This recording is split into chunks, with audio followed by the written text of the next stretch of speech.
다 앉으셨죠? 그 교재 챙겨 오셨어요? 네. 그 사실은 오늘 이제 새로 나눠드리는 교재를 지난번에 받으신 거 뒤에 끼우시면 됩니다. 잃어버리지 마시라고 굳이 갖고 오라고 말씀을 드렸고요. 굳이 안 가지고 오셔도 오늘 진행하는 데는 큰 무리는 없습니다. 혹시 말씀드리는데 이거는 이거 그냥 쭉 잡아당겨서 뽑으셔서 여기 끼우신 다음에 다시 이렇게 끼우시면 돼요. 혹시나 해서 말씀드립니다.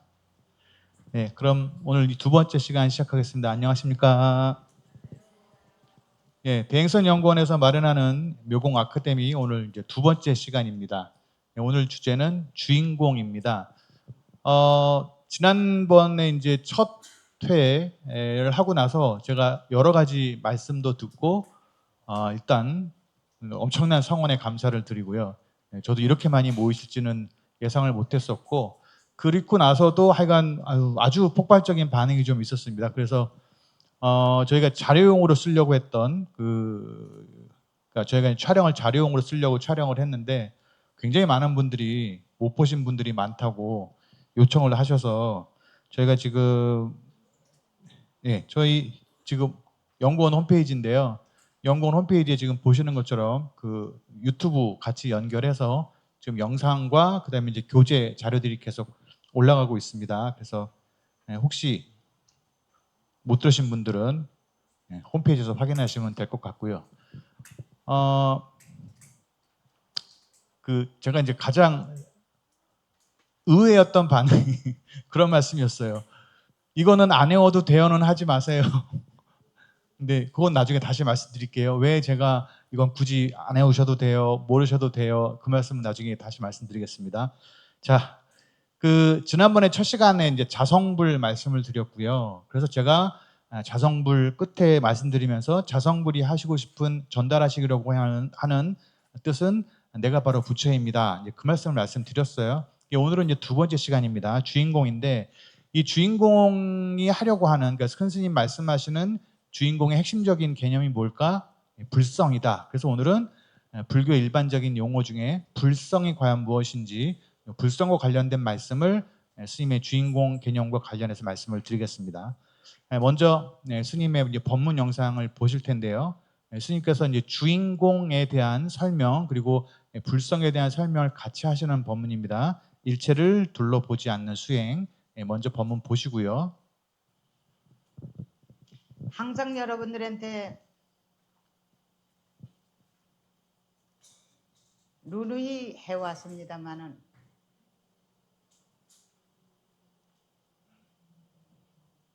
이것이 그대로 우리가 육조 스님의 뜻을 본다 하더라도 나만 그렇게 말하는 게 아닙니다.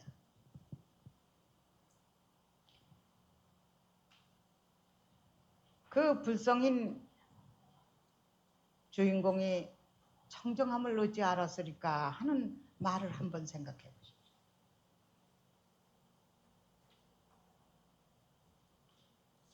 주인공으로 인해서 여여함을 얻지 않았으리까. 이 불성이나 주인공, 불성이라는 것은 즉 말하자면은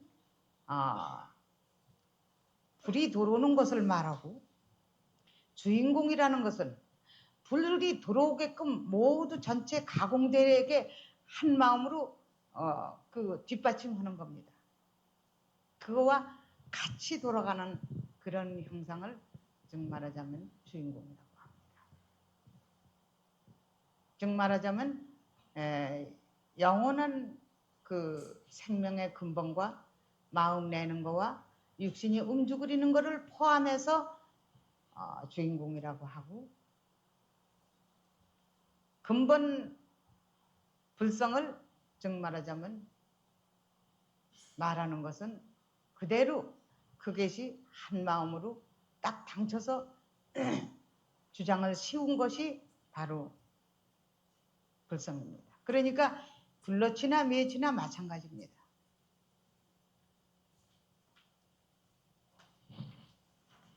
그래서 주인공으로 인해서 주인공이 모든 것을 일체 갖추어 가지고 있음을 어찌 알았을까?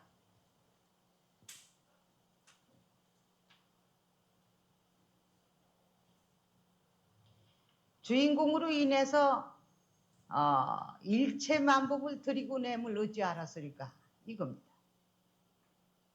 또 거기다 말을 한마디 더 붙이자면은 주인공으로 인해서 자유자재함을 어찌 알았으리까 하는 겁니다.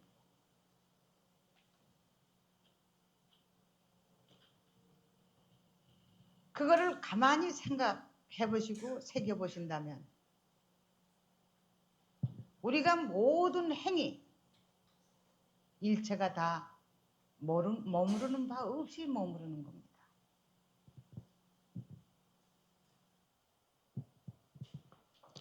네, 교재에 있는 내용입니다. 제가 스님 법문보다 약간 줄여서 교재에 담았는데 한번 읽어보겠습니다. 불성이라는 것은 불이 들어오는 것을 말하고 주인공이라는 것은 불이 들어오게끔 전체가 작용되도록 한마음으로 뒷받침하는 것입니다. 그렇게 같이 돌아가는 것을 주인공이라고 합니다. 영원한 그 생명의 근본과 마음 내는 거와 육신이 움죽거리는 것을 포함해서 주인공이라고 하고 그대로 한마음으로 딱 당쳐서 주장을 세운 것이 바로 근본 불성입니다. 그러니까 둘러치나 매치나 마찬가지입니다. 스님 이제 단적으로 표현하셨습니다. 주인공이라는 말은 일반적인 불교에서 말하는 불성이다. 근데 이제 스님 이제 불성을 설명하시면서 스님식의 이제 표현을 하시죠. 불성은 우리가 가지고 있는 깨달음의 불이겠죠. 불을 이렇게 탁 들어오게 하는, 불을 이렇게 켜지게 하는 그런 것이 바로 불성이다. 그 불을 켜지게 하려고 하는 그 씨앗이 되는 것이 불성이다. 좀 이따 다시 이제 불성 자세히 말씀드릴 거고요. 그 뒷내용이 조금 더 있습니다. 그래서 주인공이 모든 것을 일체 갖추어 가지고 있음을 어찌 알았으리까? 주인공으로 인해서 일체 만법을 들이고 nem을 어찌 알았으리까? 하는 말씀을 인용하시고 여기에 말을 한마디 더 붙이자면 주인공으로 인해서 자유자재함을 어찌 알았으리까 하는 겁니다. 그걸 가만히 생각해 보시고 새겨 보신다면 우리가 하는 모든 행위 일체가 다 머무르는 바 없이 머무르는 겁니다. 마지막 표현은 많이 들어보셨을 거예요. 금강경에 굉장히 많이 나오는 이제 그 표현입니다. 나중에 이것도 다시 설명드릴 텐데요. 스님이 지금 이제 주인공을 불성과 연결지어서 하실 때 보시는 것처럼 육조 스님 말씀을 지금 하시죠. 영상에는 나왔습니다. 스님만 그렇게 말씀하시는 것이 아니라 육조 스님도 다 그런 말씀을 하셨다. 그러면서 육조 스님의 말씀을 인용하시는데 이 육조 스님 말씀을 보기 전에 이런 걸 한번 먼저 짚고 넘어가겠습니다. 육조 스님이 누군지는 혹시 처음 듣지는 않으시죠? 네. 중국에 선종 전해진 6번째 스님입니다. 그런데 이 스님이 5번째 스님인 홍인 스님에게 법을 받았는데 그 홍인 스님이 그 당시에 제일 그러니까 유명한 제자가 신수라는 분이 계셨어요. 이 스님은 굉장히 박학다식한 강사로 알려져 있습니다. 그래서 스님이 일종의 이제 퀴즈를 내시는 거예요.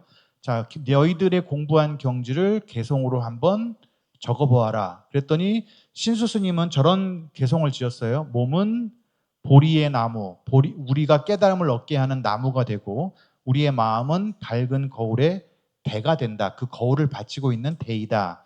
그래서 그것을 때때로 부지런히 털고 닦아서 티끌과 먼지를 없게 해라. 이게 이제 신수 스님의 개송입니다. 이에 대해서 해능 스님은 잘 아시겠지만 일자무식이죠. 글자를 읽을 줄 모르는 분입니다. 그런데 말은 아시기 때문에 누군가가 이런 이야기를 전하게 되고 스님의 개송을 말로 하시는 걸 다른 사람이 적어 놓았어요.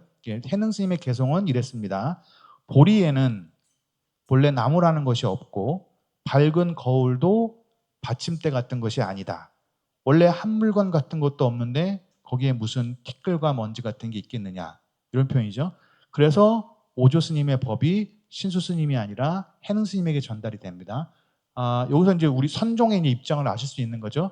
무슨 때가 있다커니 먼지가 있다커니 그래서 뭐 수행을 해야 되니 닦아야 되니 그런 거 하지 않겠다는 거예요. 선종은요. 왜냐하면 우리는 원래부터 지난번에 말씀드렸죠. 자성불하면서 말씀드렸어요. 우리는 원래부터 부처니까. 우리는 원래부터 깨달아 있으니까 거기에 무슨 먼지가 묻고 먼지를 털고 거기에 새삼스럽게 뭘 수행을 하고 이럴 게 없다는 거예요. 그래서 선종의 가치, 불교 가지려고 하는 선종의 가치가 해능 스님에게 연결되는데, 그래서 워낙 해능 스님은 말하자면 뭐랄까요, 볼품 없고 지금 글자도 아는 분이 아니고 워낙 다른 분들의 그 존경심이 신수 스님에게 있어서 스님을 조용히 부릅니다. 홍인 스님이. 그래서 금강경을 설법해 주시고 어쩌고저쩌고 하다가 스님이 깨달아요.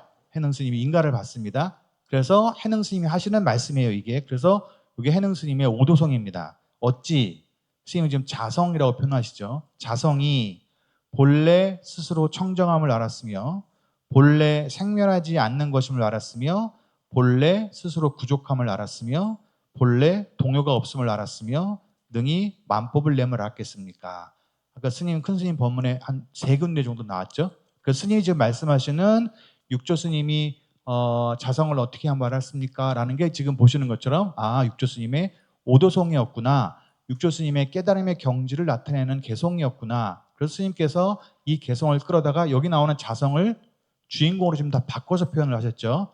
자성이라고 표현한 혹은 불성이라고 말할 수 있는 저 단어를 주인공으로 다 바꿔서 주인공이 뭐뭐뭐뭐 하면 알았겠습니까? 나중에 한 말 덧붙이시죠. 주인공이 자제함을 어찌 알았겠습니까? 라고 큰 스님 말씀으로 바꿔서 이제 표현을 하십니다. 그래서 오늘 주인공에 대한 말씀인데, 일반적으로 선종에서는 주인공이라는 말을 흔하게 씁니다.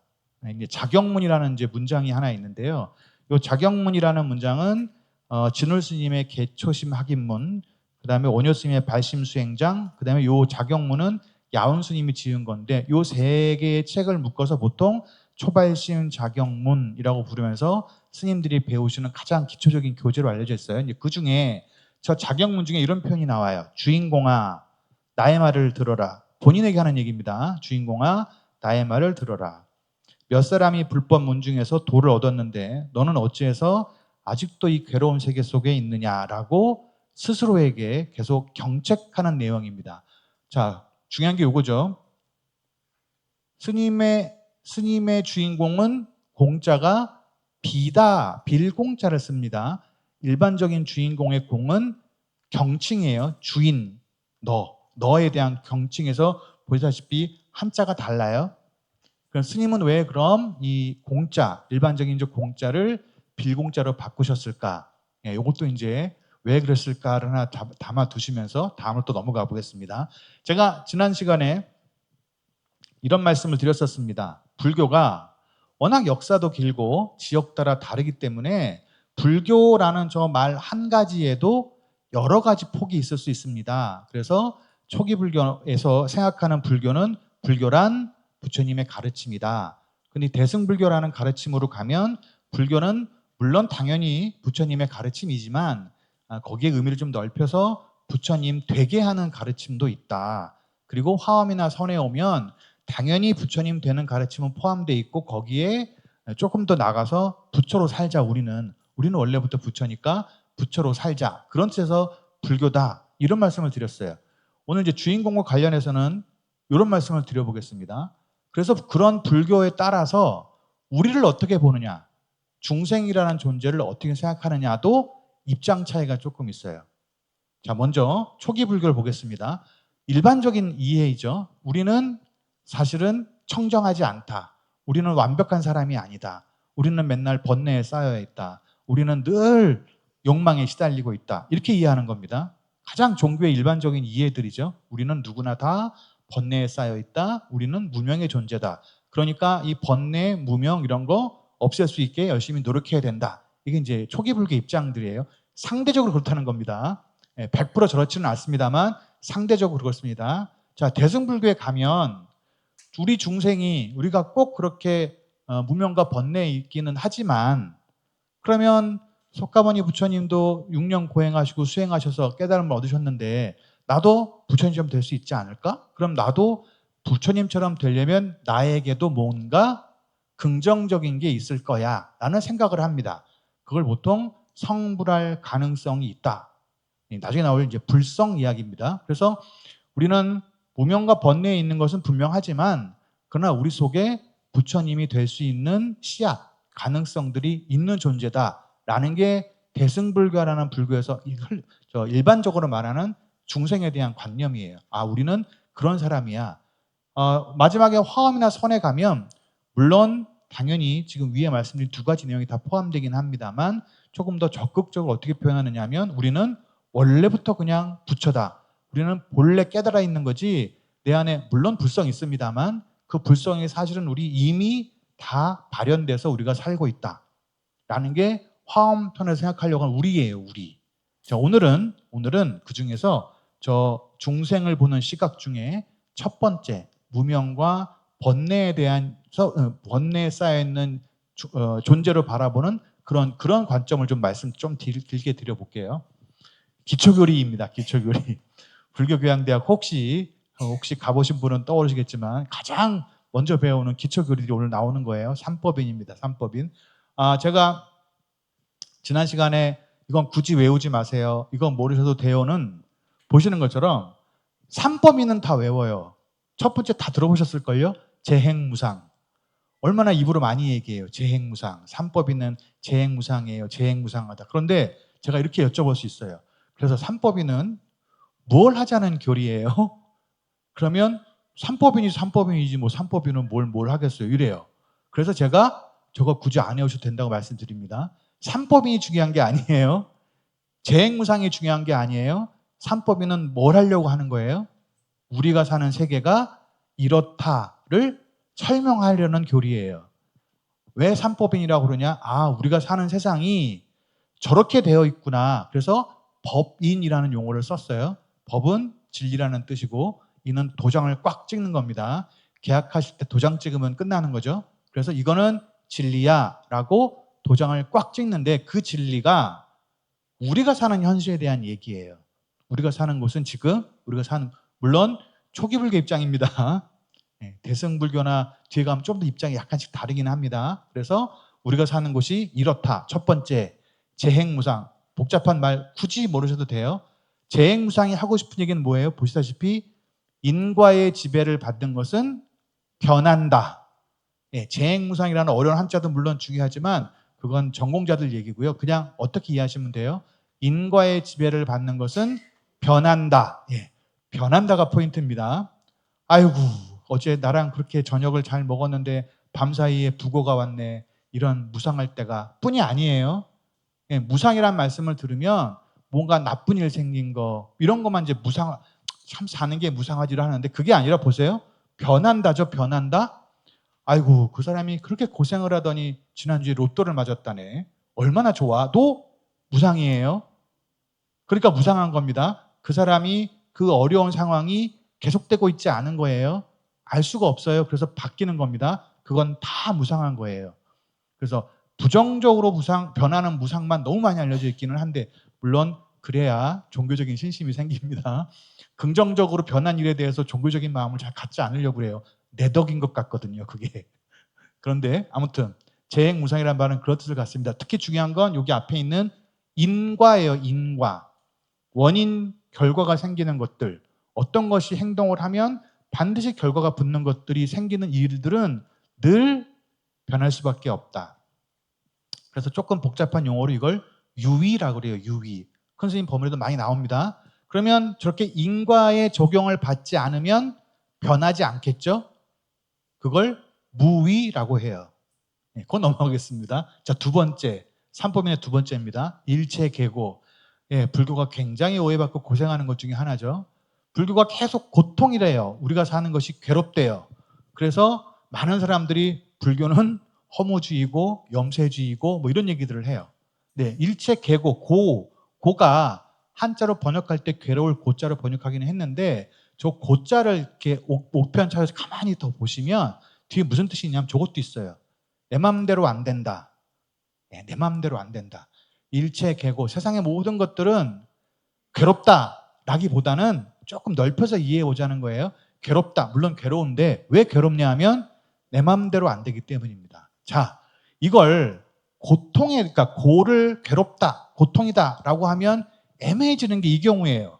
흔히 불교에서 네 가지 고통을 이야기해요. 사고, 생로병사가 네 가지 고통이래요. 노병사는 알겠어요. 늙는 것도 고통이고 병드는 것도 고통이고 죽는 것도 고통이에요. 생은 왜 고통이에요? 그러면 이제 1년에 한 번씩 맨날 곡을 하셔야 돼요. 너는 도대체 왜 태어났니? 네가 태어나서 어떡하니? 근데 아무도 그렇게 안 해요. 태어난 거 다 축하한대요. 좋은 일이래요. 그런데 불교에서는 생이 고통이래요. 이게 이상하죠. 바꿔보겠습니다. 생이 내 뜻대로 되는 게 아니에요. 내가 태어나고 싶어서 이 집안에 태어난 게 아니에요. 나는 저 집에 태어나고 싶었어요. 내가 이렇게 짧은 수명을 가지고 태어나고 싶지 않았어요. 나는 부잣집에서 잘 먹고 잘 살고 싶었어요. 내 맘대로 되는 게 아니에요. 물론 괄호가 더 있죠. 한 게 있지만 아무튼 그래서 생로병사는 내 맘대로 되는 게 아닙니다. 늙고 싶지 않고 아프지 않고 죽고 싶지 않지만 그건 내 맘대로 되는 게 아니에요. 그래서 고라는 저 말을 물론 괴로움이고 고통이지만 조금 더 일반적인 말로 이해하면 내 맘대로 안 된다. 그건 내 맘대로 안 되는 거다. 8가지 고통도 있대요. 심지어 4가지 고통뿐만 아니라 좀 전에 보신 생로병사에다가 4가지가 있어요. 이것도 고등학교 무슨 철학 시간인가 윤리 시간에 이거 막 외워요.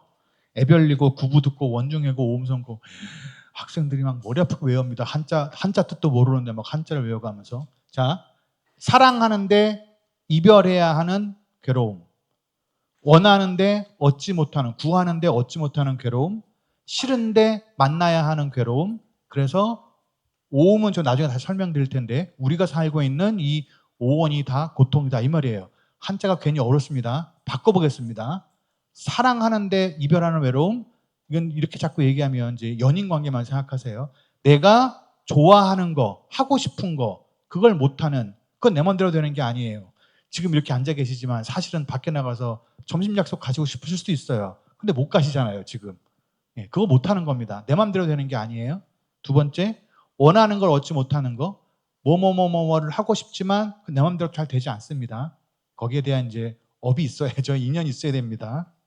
예, 원증회고 미워하는 것을 만나는 괴로움이지만 조금 일반적인 표현을 하면 하기 싫은 거, 하면 하고 굳이 내가 안 하고 싶은데 어쩔 수 없이 해야 되는 거 있어요. 예, 그런 것이 다 우리가 현실에서 만나고 있는 불편함이라는 거죠. 저런 것들은 내 뜻대로 내 맘대로 되는 것들이 아니다. 그래서 사실은 우리 사는 것 자체가 다 내 맘대로 안 된다는 거예요.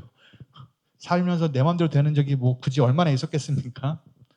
예, 삼법인이라는 것, 우리가 사는 현실에 대한 세 번째가 제법 무아인데 제일 어려워요. 제법 무아. 세상에 있는 모든 것들은 다 내가 없다. 한자 말은 그렇게 되어 있는데 내 것이라고 할 만한 것이 없다. 보통 이렇게 이해를 해요. 내 것이라고 할 만한 게 없어요. 자식도 품 안의 자식이라는데 세상에 내 것일 만한 게 어디 있어요? 없어요. 그래서 제가 요 무와 내 것일 만한 게 없다. 초기 불교에서 삼법인을 통해서 나라는 것에 대해서 어떻게 이야기를 하느냐 그 말씀을 드리려고 하는 거예요. 자, 나는 뭘까요? 나는 뭐죠? 네, 나. 보통 이렇게 얘기합니다. 나를 생각하면 나는 변함없을 것이야. 어제의 나나 오늘의 나나 다르지 않아. 당연히 내일의 나도 다르지 않아. 이게 나죠. 만약에 어제 아침에 눈 뜬 모습하고 오늘 아침에 눈 떴더니 다른 사람의 모습으로 되어 있으면 이건 내가 아니에요. 너 누구지? 이렇게 되는 거죠. 그래서 당연한 이야기입니다. 나 그러려면 변화가 없어야 돼요. 어제, 오늘, 내일. 또 하나는 내 맘대로 해야 됩니다. 내 팔이니까 내 의지대로 내 팔을 움직여야 되고 내 다리 내 맘대로 움직여야 되는데 그게 안 되면 그게 나가 아니에요. 내 것일 수가 없는 거죠. 그래서 나다라고 말을 하려면 지금 보시는 것처럼 2가지 조건이 있어야 돼요. 변함없어야 한다. 항상 하다. 그 다음에 내 맘대로 해야 된다. 근데 좀 전에 보셨죠? 기억나세요? 삼법인 3가지 보실까요? 우리가 사는 현실은 뒤에부터 보시면 무상하고 고이고 그죠? 늘 변하고 내 뜻대로 되는 거 없고 세상이 이미 그런데 거기에 내게 어디 있겠어요? 지금 보시는 것처럼 나라는 것은 우리가 생각하는 나라는 것은 변화가 없어야 되고 주제해야 되는데 내 맘대로 해야 되는데 삼법인이 알려주는 교리를 보니까 항상 변하고 내 뜻대로 되는 게 없대요. 나의 수가 없구나. 내 것일 만한 게 없구나. 이게 가장 기본적인 불교가 우리를 바라보는 시선입니다. 자, 좀 전에 말씀드린 것처럼 우리는 사실은 끊임없이 변하죠. 그 다음에 이제 오원이라는 용어가 또 나와요. 계속. 그래서 오원은 조금 더 설명드릴 건데, 자, 이 오원 어디에도 내가 없다라고 부처님 경전에 단적으로 표현하는 구절이 있습니다. 오원을 탐색해봐도 내가 없다. 그래서 또 하나의 교리 시간, 오원을 조금만 말씀을 더 드릴게요. 자, 이 오원은 반야신경에 나오는 거죠. 스님께서 다 이렇게 풀어서 설명하시는데, 오원에 대해서는 그냥 색, 수상, 행식 이렇게 용어를 쓰시는 경우도 많습니다. 그래서 오늘은 말씀드릴 거는 바로 그 색, 수상, 행식인데, 이런 걸 한번 생각해 볼게요. 나라는 걸 생각하면, 나는 무엇으로 되어 있나? 보통 저 두 가지를 이야기하죠. 나는 육신과 영혼, 혹은 다른 말로 하면 육체와 정신, 두 가지로 이루어졌다고 보통 생각을 합니다. 자, 둘 중에 어느 쪽이 나죠? 육신일까요? 정신일까요? 보통 정신, 육신, 갈리시네요. 의외입니다. 저는 한쪽으로 쫙 몰릴 줄 알았는데, 이런 걸 보겠습니다. 고전이에요, 고전. 옹고집전. 이야기 다 아시죠? 옹고집이 어느 날 밖에 나갔다 왔더니 집에 나랑 똑같은 사람이 있어요. 그 누군지 모르는 그 사람도 자기라고 막 우겨요. 그래서 어떻게 해요? 겉모습은 똑같죠. 그래서 부인과 나만 공유하고 있는 둘만의 비밀 얘기를 찾아야 돼요. 그래야 저 가짜인 저것이 알 수 없는 우리 둘만 알고 있는 어떤 거 이런 걸 찾아야 되는 거죠. 그게 입증이 되면 저게 가짜고 내가 진짜야 라고 하는 거죠. 그럼 이런 사고방식, 외모가 똑같고 말투 똑같고 다 똑같은데 저 사람의 기억력 때문에 이쪽이 진짜구나 라고 판단한다는 말은 육신보다는 정신 쪽인 거죠.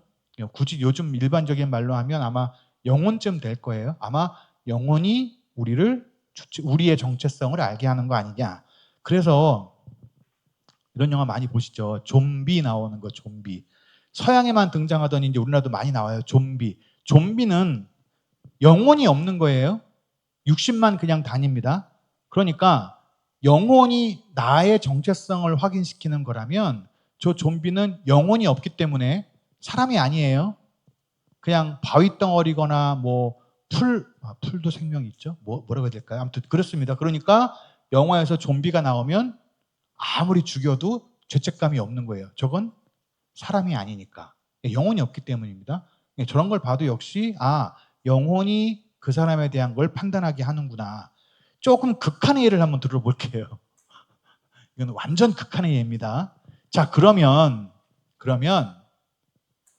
머리를 통째로 잘라서 어떤 몸에 딱 붙인다면, 공상과학 얘기가 아니에요. 실제로 벌어진 일이에요. 2018년 2월에 이런 일이 실제로 성공했습니다. 실험에. 물론 윤리적으로는 문제가 있어서 실제로 하지는 못한대요. 어쨌거나 실험은 성공했습니다. 머리 이식. 그런데 머리를 이식한다. 그러니까 반신불수인 분의 머리를 잘라서 뇌사인분의 몸에 붙이는 거죠. 그러면 한 사람이 온전한 사람이 될 거니까 살 거예요. 그런데 생각을 해보세요. 머리 아래로의 외모는 어떤 사람이고 요 머리를 이식했으니까 요거는 예를 들면 저라고 치면 나죠. 그러면 이 머리와, 그러니까 이 정신과 영혼과 머리를 가지고 있는 내가, 육신이 저 사람이면 어느 쪽이 나예요? 역시 아마 정신 쪽일 거예요. 그죠? 그래서 머리이시라고 표현을 하지만 그 머리 쪽에 그 사람의 정체성이 있기 때문에 그렇게 표현하는 거죠. 전신이식. 그 사람에게 몸을 붙였다. 이렇게 표현합니다. 극한의 예입니다. 극한의. 자, 그래서 우리가 일반적으로 생각하는 것은 역시 나다. 나는 누구지? 라고 판단할 때는 대부분 그게 육신 쪽보다는 정신 쪽, 영혼 쪽인 것 같구나. 일반적으로. 그런 말씀을 드리려고 했던 거예요. 그런데 불교에서는 사람에 대한 얘기할 때 저 보실 것처럼 오온이라는 말을 써요. 오온. 저 온은 덩어리라는 뜻입니다. 덩어리. 그래서 다른 번역 중엔 저기 보시다시피 그늘지다 음자인데 오음으로 쓰는 경우도 있어요. 그래서 오온 혹은 오음은 같은 말인데 저 5가지가 뭐냐 하면 색, 수상, 행식이래요. 이걸 복잡하게 설명할 수 있습니다. 이거 가지고도 30분 이상은 말씀드릴 수 있는데 모르셔도 돼요. 보셔도 되고, 제가 드릴 말씀은 이거예요. 색은 물질이에요. 우리의 육신. 식은 우리의 마음입니다. 수상행은 그 마음에 움직이는 마음작용들이에요. 내가 바깥을 보면서 느끼는 어떤 것들, 그걸 보면서 생각하는 것들, 그것을 향해서 내가 어떻게 마음이 움직이는 것들, 이런 얘기들이에요. 굳이 모르셔도 됩니다. 그냥 색, 수상, 행식은 뭐냐? 보시는 것처럼 물질적인 면의 색과 수상, 행식이라는 정신적인 면이구나. 그러면 색, 수상, 행식이라고 5가지로 표현하고 있지만 결국 이것도 아까 보신 것처럼 불교도 사람을 육신과 정신으로 보고 있구나. 그러면 불교도 수상행식이 나겠네 라고 생각할 수 있죠. 근데 불교는 그렇게 설명하지 않습니다. 저 색, 수상행식 중에 어디에도 보세요. 색, 수상행식에 나가 없어요. 나. 색이 나이냐, 수가 나냐, 식이 나냐. 부처님이 계속 물어봅니다. 그래서 저기 어디에도 내가 없다. 그럼 나는 누구냐? 나? 저 5가지가 화합한 상태를 나라고 한다. 화합이에요. 찰흙 뭉쳐서 이렇게 딱 붙이는 게 아니라 화학작용을 일으키는 겁니다. 누구나 다 색, 수상, 행식이지만 그 색, 수상, 행식이 어떻게 화합되는지는 알 수 없어요. 그래서 각자가 다 다른 모습과 다른 성격으로 나와요. 저 5가지가 같이 있어야 나래요. 이런 걸 한번 생각해 볼게요. 자, 육신이 내 몸인가? 육신이 내 몸인데 사람들이 움직이는 게 신기하다고 하죠. 불교에서 아마 몸에 대한 관을 하시는 분들이 이런 거 다 경험해 보실 거예요. 팔을 한번 싹 들어보세요. 팔을 이렇게. 팔을. 한번 가만히 생각해 보세요. 이 팔을 내가 지금 들고 있는 게 맞나? 이게 내가 지금 들고 있는 걸까요, 이게? 그런 생각이 듭니다. 내가 들고 있는 걸까? 계속 노래가 그러죠. 내가 팔다리가 막 움직이는 게 신기하대요. 이게 내가 들고 있는 건지 아닌지 모르겠지만 아무튼 움직여요.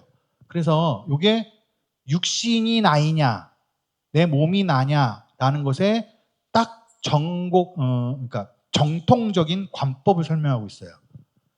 불경기에 나옵니다. 자, 아까 제가 사람은 색, 수, 상, 행, 식입니다 말씀드렸죠? 물질에서 부처님이 그렇게 얘기를 해요. 색. 자, 네 육신이 너냐? 자, 극한의 예를 들어볼게요. 자, 지금 좀 전에 팔을 움직여 보셨죠? 자, 우리 몸 안에 있는 장기를 이번에 움직여 보는 거예요. 간을 한번 1cm로 왼쪽으로 움직여 보세요, 한번. 몰라요, 그죠? 내 건데 왜 안 되죠? 내 몸이 내 게 아니에요. 색이 그 안에 내가 없습니다. 그건 내 거 아니에요. 마음 말할 것도 없어요. 내 마음 나도 모르는데 내 마음 갈 곳을 모른다면서요. 그러니까 마음 내 거 아니에요. 그러면 육신도 내 거 아니고 마음도 내 거 아닌데 마음작용 말할 것도 없습니다. 내가 감정에 휩쓸리면 화가 났다, 기분 좋았다, 내 마음대로 막 안 돼요. 제풀이 막 그렇습니다. 그래서 색수상행식 어디에도 보시는 것처럼 내가 없어요. 내 것이라고 할 만한 거, 나의 정체성, 내 주체성 이런 거 그 안에 없습니다. 자, 눈을 이제 바깥으로 돌리는 거예요. 바깥. 나는 없다 치고 그럼 세계는 그럼 어떤가? 세계. 나와 만나는 세상, 바깥 세계. 불교에서 한결같이 얘기하는 겁니다. 인식의 관계. 이것도 약간 교리어인데 요 자세한 건 다른 시간에 다시 말씀드릴 건데요. 간단하게 하나만 말씀드릴게요. 우리가 세상을 접할 때는 바깥을 볼 때는 불교에서 이렇게 설명을 해요. 우리 안에 안이비 설신의 눈비 쿄 혀 몸 생각으로 세상을 접한대요. 그러면 그 각각의 6가지의 감각 기관에 맞게 정확하게 6가지 종류의 바깥 대상이 있대요. 눈으로 만나는 건 눈으로 보게 되는 어떠한 것들, 귀로 듣는 건 소리, 코로 접촉하는 건 냄새 이렇게 표현합니다. 그래서 저 각각이 반드시 각각끼리만 만나요.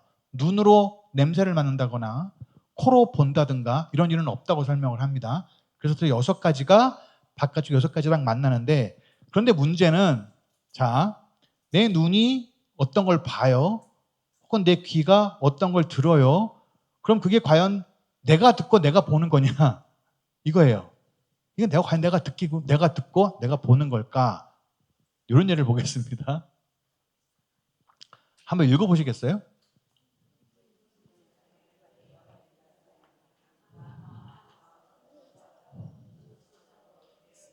네. 뭐가 문장으로 막 읽고 계시네요. 문장으로 막 읽고 계세요. 그죠? 근데 다시 한번 보세요. 뭐라고 써 있어요? 캡립부지 대학의 연결 국어에 따르면이에요. 근데 아마 여기 계신 분들 아무도 저걸 캡립 그렇게 안 읽으셨을걸요? 캠브리지 대학의 연구 결과에 의하면 이렇게 읽죠. 자, 보세요. 우리 눈은 저기는 대로 캠립부지 대학이라고 얘기를 했는데 내 마음이 내가 그걸 아이 저건 잘못 쓴 거지. 그럴 리가 있어? 그러면서 캠브리지 대학의 연구 결과라고 바꿔서 이해를 해요. 자, 보세요. 내 눈앞에 버젓이 연결 국어라고 써 있는 문장을 나는 그걸 연구 결과라고 바꿨어요. 그럼 저 바깥에 있는 게 진짜예요? 제가 알고 있는 게 진짜예요? 왜곡된 거예요. 그죠? 그러니까 눈이 보거나 귀가 듣는 게 아니에요. 내가 보고 내가 들어서 내 마음대로 생각하는 거죠.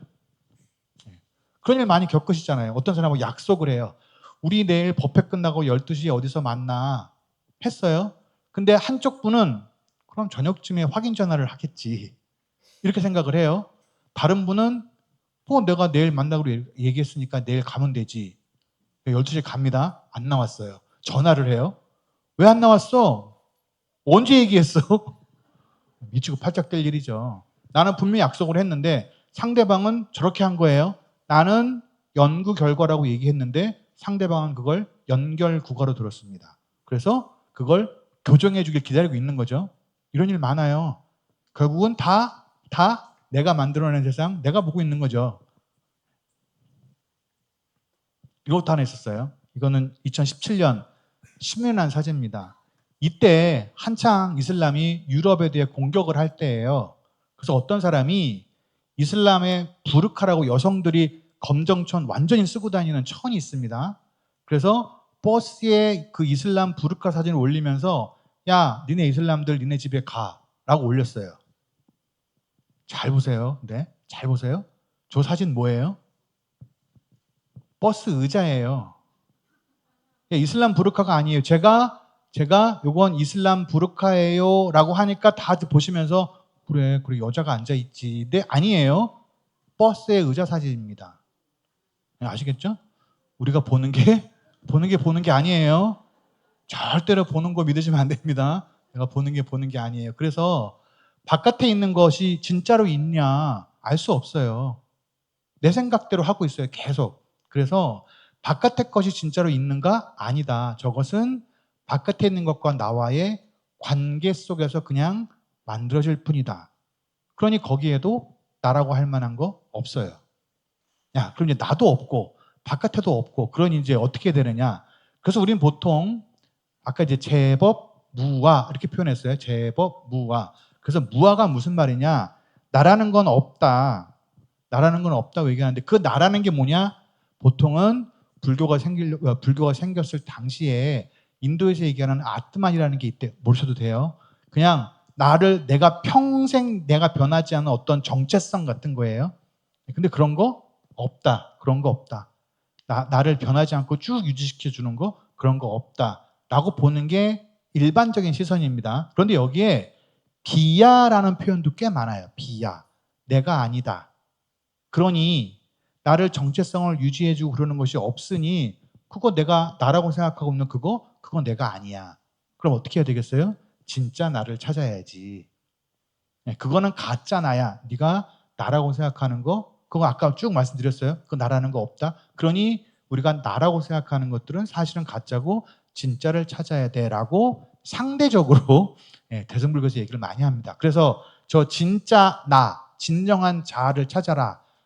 우리가 가지고 있는 이 번뇌에 있고 무명한 이런 뭐라고 표현할까요? 이제 좋지 않은 뭔가 부정적인 나 말고 아주 청정하고 깨끗하고 그런 나가 따로 있다. 그걸 대표적으로 설명하는 게 열애장 혹은 불성 이런 개념들이에요.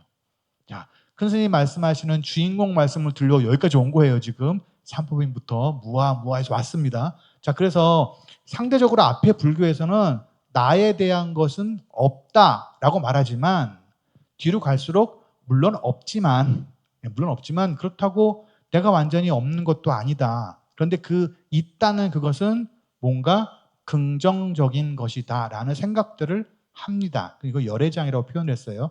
열애장이라는 말 자체는 보시는 것처럼 열애, 그러니까 부처님이죠. 부처님의 태, 한자로는 저기 이제 창고 이런 걸 썼는데 창고, 보관소, 태 이런 말로 씁니다. 그래서 그 안에는 열애, 아직은 성이 되지 못한, 그러니까 태아로서의 열애가 있다라는 뜻도 되고, 내 안에 누구나 내 안에 열애가 될 수 있는 가능성을 우리가 모두 가지고 있다라는 두 가지 의미를 동시에 갖습니다. 어쨌거나 우리는 지금 어쨌거나 열애가 될 수 있다는 거죠. 그러니까 부처님이 될 수 있다는 거예요.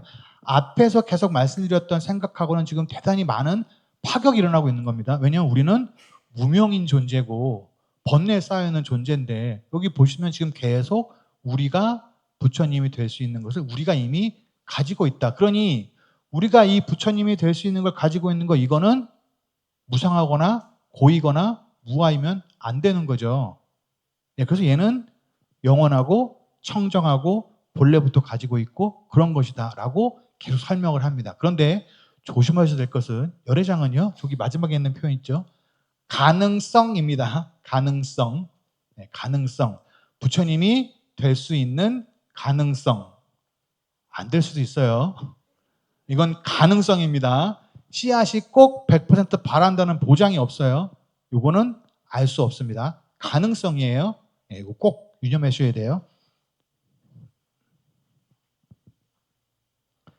자, 계속 반복적인 말씀이에요. 그래서 열애장이라는 표현을 쓸 때는 우리가 비록 번뇌에 쌓여 있고 무명에 쌓여 있고 욕망에 있는 그런 중생이지만, 사실은 우리 그 안에 어딘가에는 절대로 청정하고 영원히 변함없는, 자, 그래서 제가 아까 무상합니다, 그러니까 별합니다, 내 뜻대로 안 돼요, 내가 없어요는 어떻다고요? 이거는 현실에 대한 진리, 반대되는 거예요. 지금 말씀드린 거죠.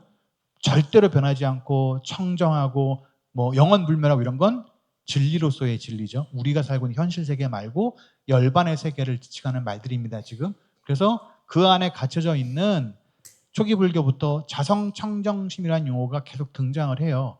사실은 우리가 무아이고 번뇌에 쌓여 있지만 우리 안에는 청정한 우리의 본래의 마음이 있다라는 생각들이 확장되고 커져서 이렇게 대승불교에서 열애장이라고 표현을 합니다. 혹은 다른 말로 이제 진리다, 진여다, 혹은 불성이다라고 얘기하는 거죠. 자, 아까 제가 열애장은 두 가지 측면이 있다고 말씀드렸어요. 우리 안에 부처가 될 종자를 가지고 있다와 내가 아직은 아기인 열애다. 그 둘 중에 지금 보시는 것처럼 내가 내 안에 열애의 씨앗을 가지고 있다 측면을 조금 더 강조해서 얘기를 하면 이제 불성이다 이렇게 표현하는 거죠. 내가 가지고 있는 부처님의 자성, 부처님의 본성, 혹은 종자를 붙여서 부처님의 씨앗, 내 안에는 부처님의 씨앗을, 나의 부처로서의 태에 나는 부처님의 씨앗을 가지고 있다. 그게 불종성 혹은 불성이라는 말입니다. 그래서 우리는 누구나 다 불성을 가지고 있대요. 자, 아까도 말씀드렸죠. 불성을 이야기할 때는 보시는 것처럼 부처님이 부처가 될 수 있는 가능성입니다. 가능성이에요. 가능성. 제가 왜 저 강조하는지 혹시 눈치채셨어요? 화엄선은, 큰 스님 가르침은 본래 부처입니다. 우리가 이미 부처인 거예요. 예, 이 불성 얘기는 대표적인 기신론의 열애장 사상입니다. 거기서 뭐라고 그래요? 가능성. 불성은 가능성이에요. 될 수 있습니다. 아직 모릅니다. 내가 아무것도 안 하면 부처님 안 되는 거예요.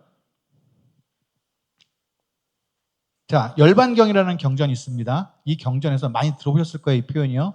일체중생, 치류불성. 세상에 있는 모든 중생들이 사실은 번뇌나 무명뿐만 아니라 우리 중생은 모두가 다 사실은 불성을 가지고 있다라고 선언을 하는 경전이에요. 이 경전에서 드는 비유 중에 제일 유명한 비유가 바로 저 액주라는 비유예요.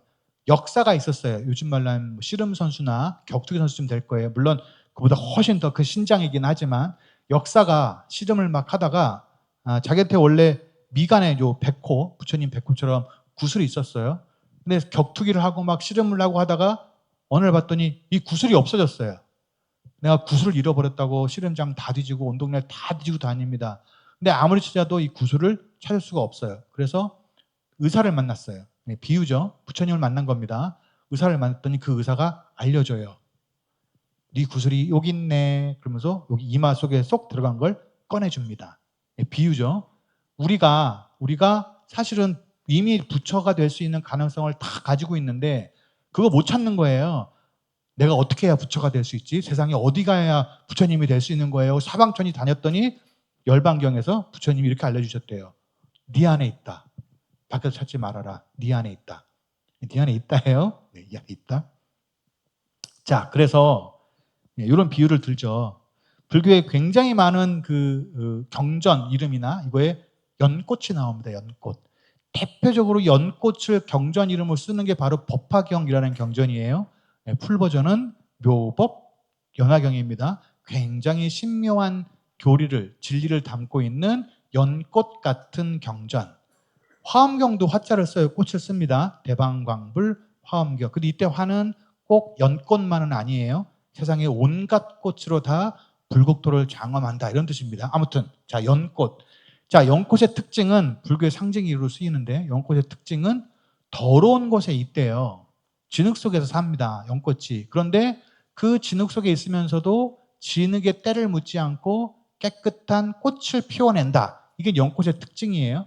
그래서 중생세계 속에서 혹은 번뇌로 차 있는 우리의 일상 현실 세계에서 사바 세계에서 깨달음의 꽃을 피운다라는 비유로 저 연꽃을 씁니다. 그래서 액자로도 많이 보실 거예요. 처염상정 이런 표현.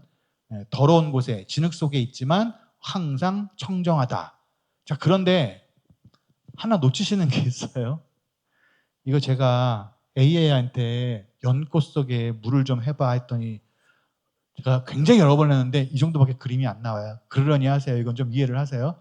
제가 표현하고 싶었던 건 뭐냐면 연꽃이 진흙 속에 피어 있지만 그 진흙이 진흙만으로 되어 있지 않기 때문에 연꽃이 필 수 있어요. 진흙 속에 있는 맑은 물줄기가 있는 거죠. 그걸 연꽃이 빨아먹고 연꽃을 피우는 거예요. 그러니까 연꽃이 단순히 진흙 속에 있어요. 그러니까 진흙이 다예요가 아니라 그 진흙 속에 있는 그래도 깨끗한 어떤 거, 불성이죠. 깨달음이 중생의 깨달음이라고 부르는 연꽃으로 표현되고 있는 중생의 깨달음은 진흙, 우리가 살고 있는 사바세계와 번뇌와 물론 있지만 그 안에 있는 우리의 조그만한 부처님 종자를 바탕으로 꽃이 피어납니다. 라는 비유가 연꽃의 비유입니다. 자, 중요한 연꽃의 비유 또 하나는 뭐냐면 저거는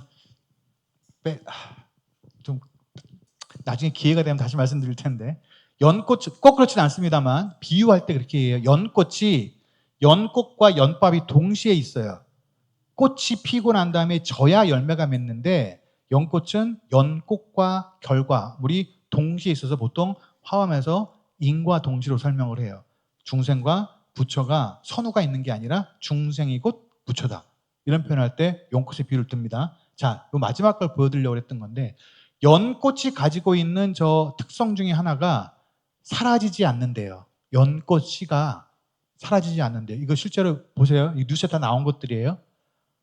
경남 한만에 있는 아라홍련, 아라가야 유적지에서 발견됐다고 아라홍련인데 700년 된 씨앗이에요. 꽃이 폈어요. 이 오른쪽에 있는 꽃이에요. 700년 된 연꽃이 꽃이 핍니다. 연씨가. 거기서 다시 1200년 된 씨앗이 발견됐어요. 일단 싹은 튀었대요. 아직 꽃은 안 폈는데 그래서 1200년이 지나도 연꽃의 씨앗은 변하지 않습니다. 그래서 우리 중생 속에 가지고 있는 변하지 않는 불성종자의 상징으로 연꽃 씨를 비유를 들어요. 연꽃이 가지고 있는 대단히 중요한 불성의 비유로서의 특징이죠. 네. 정리를 하겠습니다. 이제 자, 우리가 하고 싶은 얘기는 사실은 저건 불교 일반적인 말씀이었고요. 이거가 하고 싶은 거죠. 그럼 큰 스님의 주인공이 과연 이제 무슨 말일까? 제가 아까 자경문에 말씀드린 것처럼 일반적인 선종에서 말하는 주인공은 보시다시피 존칭을 쓸 때 공자를 써요. 근데 큰 스님은 그것이 아니라 그걸 빌공자로 바꿔 쓰십니다. 왜냐하면 불성, 주인공 그런 게 자꾸 있다고 생각하는 거를 염려하시는 거예요. 그런 거 없다는 겁니다. 이건 나중에 또 기회가 되면 자세히 말씀드릴 겁니다. 왜 없다고 표현하시는지. 자, 제가 지난 시간에도 자성불은 본래 부처입니다 라고 구호처럼 말씀드렸던 것처럼 오늘 구호는 요거예요. 주인공은 불성이다. 세 번만 해볼까요? 주인공은 불성이다. 예, 주인공은 불성이다. 주인공은 불성이다. 자, 지난 시간에 보셨던 스님 법문의 한 대목이에요. 어디가 아파도 네 몸뚱이 네가 건강하게 끌고 다녀야 할 거 아니냐 하고 그냥 놔야 합니다. 주인공 나를 낫게 해줘. 이러면 둘이 되기 때문에 안 된다고 하셨어요. 그것이 곧 자성불을 발견해낼 수 있는 것이다. 자, 뉘앙스 차이가 있습니다. 주인공 낫게 해줘. 주인공 감사합니다. 주인공 고맙습니다가 아니라고 하시는 거예요. 주인공 너야. 주인공 네 거야. 네가 낫게 해야지. 그럼 네가 누구예요? 여기서 말하는 주인공 네가? 나죠. 그래서 마지막 문장입니다. 주인공은 바로 나다. 예, 해주게 하는 대상, 뭘 도와줘야 될 대상, 나를 낫게 할 대상이 아니에요. 그냥 그건 사실 나예요, 나. 자, 두 가지입니다. 주인공은 불성입니다. 주인공은 나입니다. 예, 그러면 아마 큰 스님 말씀한 주인공의 큰 틀은 아마 두 가지로 정리할 수 있지 않을까 싶습니다. 자, 다음 시간은 11월 셋째 주에 주장자에 대한 말씀을 드리려고 합니다. 주장자. 주장자는 뭐 잘 아시겠지만 큰 스님께서 주인공에 대한 비유로 많이 쓰시죠. 아까서도 앞에 당쳐서 딱 세우는 거, 주장으로 세우는 거, 그게 이제 주인공이다 이런 표현을 하시는데, 그래서 주장자를 주인공을 비유하는 굉장히 다양한 표현들을 쓰세요. 그래서 주장자를 소재로 해서 큰 스님이 사용하시는 주인공에 대한 비유를 몇 가지 말씀드리고, 요 스님이 사실 저 주장자라는 표현을 쓰시는 것은 선사들의 법거량 화두에서 가지고 오셨어요. 그래서 그걸 좀 더 말씀을 더 드리면서 큰 스님이 선사들의 화두 혹은 선종 자료들을 어떻게 활용하시는지 그런 말씀을 조금 더 드려보겠습니다. 혹시나 오늘 교리가 좀 많아서 혹시 조금 어려우셨다면 나가시면서 교리어는 다 잊으셔도 됩니다. 좀 여유롭게 해봤습니다. 그래도 한 2분이 남네요. 조금 더 지난 시간 제가 너무 긴장을 했었나 봐요. 하도 후닥닥해서 여유롭게 해봤습니다. 자, 편안히 들어가시고 11월에 뵙겠습니다. 감사합니다.